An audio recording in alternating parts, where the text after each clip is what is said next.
Another talk from my bedroom floor. I'm in my other bedroom because I had to set up a mattress because my sister and my brother-in-law coming in town. Anyways, quick one, quick one, quick one.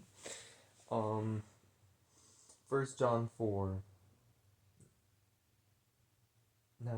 We love because He first loved us. Um, I was praying and I've always had, because I've always heard that phrase, right? God so loved the world that He sent His only Son. That whoever believes in Him shall never die, but have eternal life, right?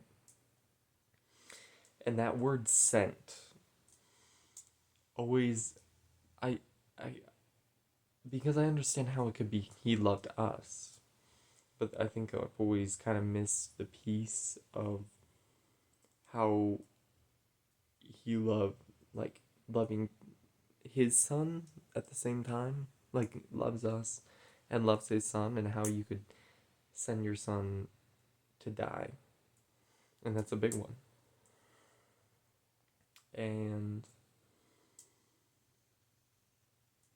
an important part to remember is God feels and understands we're His children. He understands and feels the same things that we all feel. So, all the pain that Jesus was experiencing, both physical and spiritual and emotional, experiencing all hell and all payment that we deserve, all the judgment we deserve on that cross, He's feeling. He can see as a father, and He can feel it. And it had to have broken His heart. But also, it was the only way.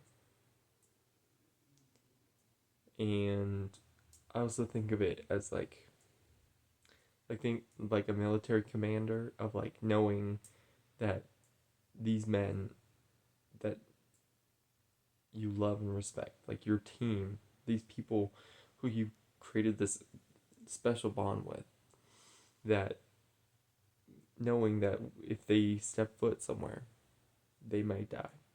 In this case, they did. But there's a heart to it of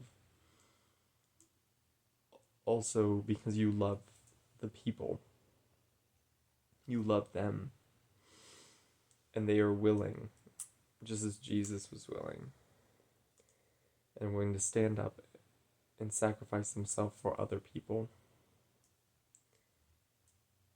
And even though it's hard to do,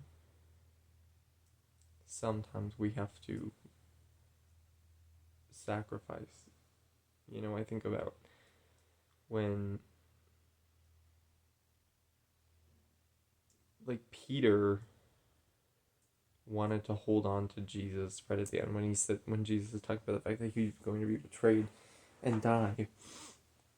And then the disciples are saying, no, don't.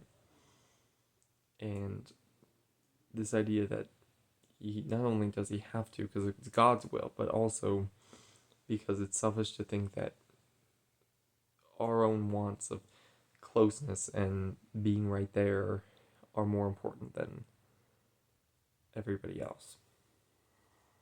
Our one relationship is more important than the entire world's relationships.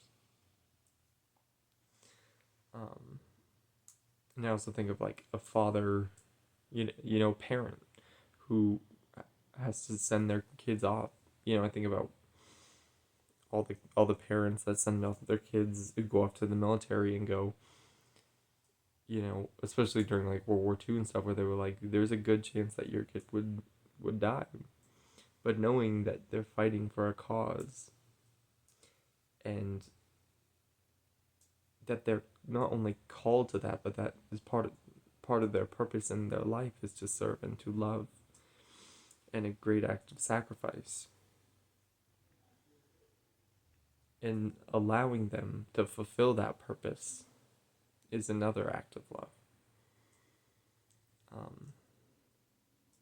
But yeah, I just feel like it hits different. It feels different than when I've read it other times, and I feel like I understand it a little bit better. Um,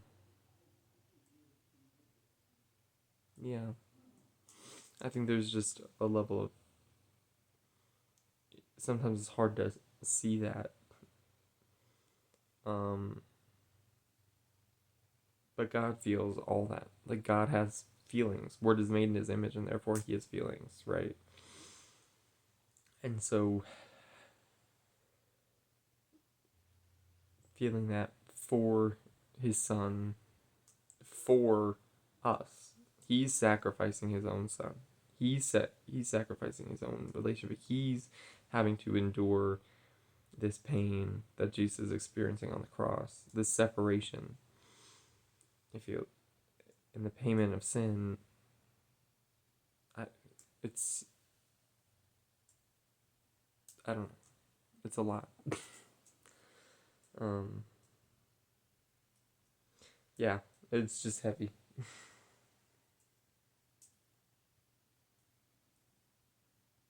It's heavy, but I feel like starting to see it more. I just want to keep seeing it more.